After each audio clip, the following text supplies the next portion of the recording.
Hello everyone, welcome back to our Generative AI and Multi-Agent Systems series. In day 1, we understood the fundamentals of generative AI. In day 2, we learned about LLMs, SLMs, Hugging Face, and concepts like Top P and Top K. And in today's session, day 3, we are going to learn one of the most important skills in generative AI, prompt engineering. A prompt is simply an instruction that we give to an LLM through chat. Whenever you type something in ChatGPT, Gemini, Claude, or any AI assistant, that text becomes your prompt. For example, explain photosynthesis. This is a prompt.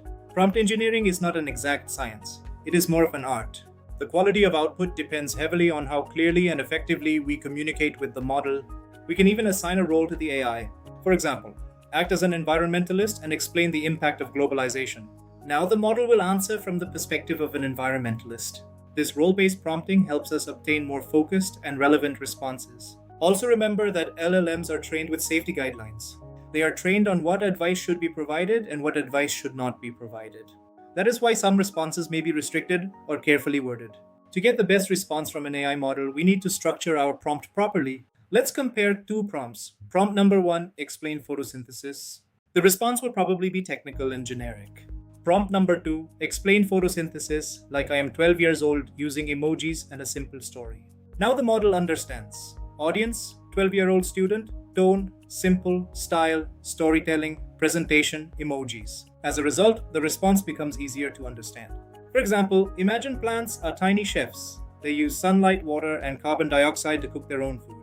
Notice how much more engaging the answer becomes. While writing prompts, always focus on 3 things. First, how should I ask? Second, what information should I include? Third, how can I guide the model to understand my intention? Prompt engineering is basically prompt structuring. A good prompt generally contains 4 building blocks. 1. Role, tell the AI who it should behave like. Examples, act like a Python instructor. Act like a DevOps engineer. Act like a career counselor. 2. Instruction, clearly tell the AI what task needs to be performed. For example, explain Kubernetes in simple language. 3. Input, provide the data or information required to perform the task. This can be text, file contents, templates, variables. 4. Output format, specify how you want the answer. Examples, bullet points, JSON format, markdown table, plain text. These 4 components together create a powerful prompt. Let's say a real-world example. Role, you are an expert career advisor chatbot. Instruction, generate a personalized LinkedIn connection message for a potential lead. Follow the format exactly. Input, lead name, Jane Doe. Company name, Technova Inc. Lead role, Senior Product Manager.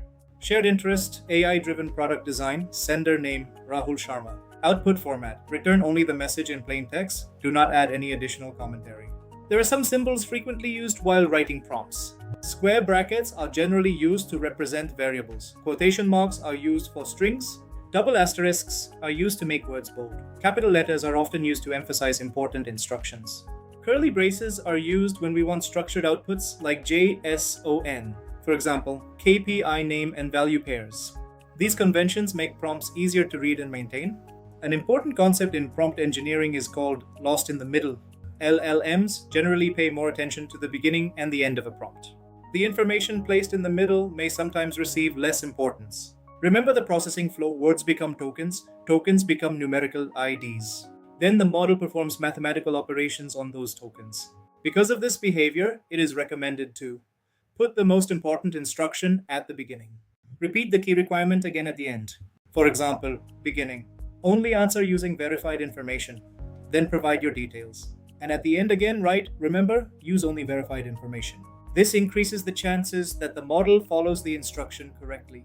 For very long prompts, break them into paragraphs, bullet points, numbered lists, sections with spaces. This improves readability for both humans and AI. Prompt crafting is the art of choosing the right words. Avoid extremely vague or casual language. Always focus on goal, scope, context, limitations. You should also clearly specify do's, what the model should do, don'ts, what the model should avoid. Constraints, such as maximum paragraph count, word limits, desired tone. These instructions help reduce hallucinations. Example of a bad prompt. I want to know if it is bad if there is something wrong with the papers or if it is fake or something. This prompt is problematic because language is casual, requirements are unclear, the scope is vague. Better prompt. What red flags should I watch for in these documents? Even better, how can I legally verify a land title in Delhi and what red flags should I check before purchasing the property? Now the AI clearly understands.